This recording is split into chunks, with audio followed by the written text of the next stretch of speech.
In Great Britain, it's called marmalade, and it's a breakfast staple, famous for its sweet and bitter notes. But Russians and Finnish people eat marmalade as a midday treat. In other parts of Europe, marmalade is a jam-like preserve of any fruit. It doesn't necessarily have to be citrus fruits. And then of course, there's the Portuguese marmalade, which again is not a citrus-based preserve, but rather made from quinces. This tasty treat is far thicker than the British marmalade and is meant to be sliced rather than served with a spoon. Although all these have similar names, they are quite different, and the debate on who made marmalade first has been going on for so long. At one point, the law had to weigh in on this matter. Hello, and welcome to Curiosity Factor. Today, we're bringing you the story of marmalade, the stolen word. But who stole it from who? Let's find out. The oldest marmalade story begins in Portugal, where the Moors brought in the practice of using sugar to preserve fruit. They are responsible for developing the method of boiling quinces with sugar, pouring into moulds and letting it solidify into a dense paste. And that is how the original marmalade was made. Its name comes from the Portuguese word for quince, which is marmelo. And even though quince jams at the time were not particularly new among European cultures, Portugal's rendition became popular fast. So fast that in fact the earliest mention of marmalade is in 1521. Explorers, such as Vasco da Gama, were also well known for storing vast amounts of marmalade on their ships, hoping that the preserve might be the cure to the dreaded scurvy sailors used to suffer from.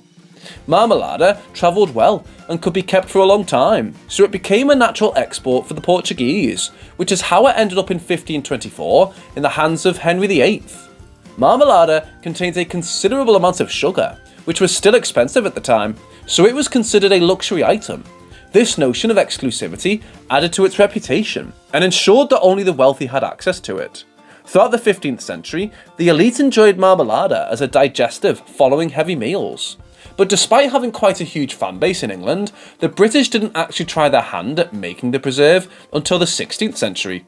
But as soon as they started, the wheels of invention and reinvention kept turning.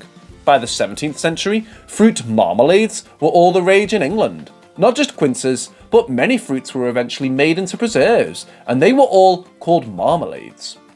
During this period, the English began to flirt with orange marmalade, the true ancestor of the current breakfast staple. Yet early recipes, such as those published by Gervais Markham in 1615 or Elise Cholmondeley in 1677, still resulted in a final product that resembled a boxed, paste-like marmalade. A pair of Scots, Janet and James Keeler, are often credited with developing the marmalade into a more spreadable preserve. The story goes that sometime in the 1700s, Janet, a confectioner, found herself in possession of an entire ship's worth of Seville oranges, which her son had brought cheaply from a storm-damaged Spanish vessel. Challenged with preserving as many oranges as she possibly could, Janet followed a quince-based recipe and hoped for the best. The experiment supposedly resulted in orange marmalade. The details may not be entirely accurate, but the business side of it certainly is.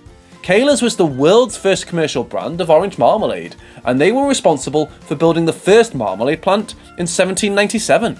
So with the name now meaning both quince preserve and orange preserve, it seems natural that some conflict would occur. No, England and Portugal didn't go to actual war over the term marmalade, but they did fight through their legislations. For example, the EU defines marmalade as a mixture of gelled consistency made with water, sugar, and one or more citrus-derived products. It can be either pulp, puree, juice, peel, or aqueous extracts. At the same time, Portugal defends its traditional marmalade through their own national legislation, making it clear that it is a product made solely by cooking quince pulp with sugars. And while laws are put in place in regards to what a marmalade actually is, it seems that the UK perspective, the citrus version, is still the most popular one. But hey, at least you now know where the word marmalade actually comes from.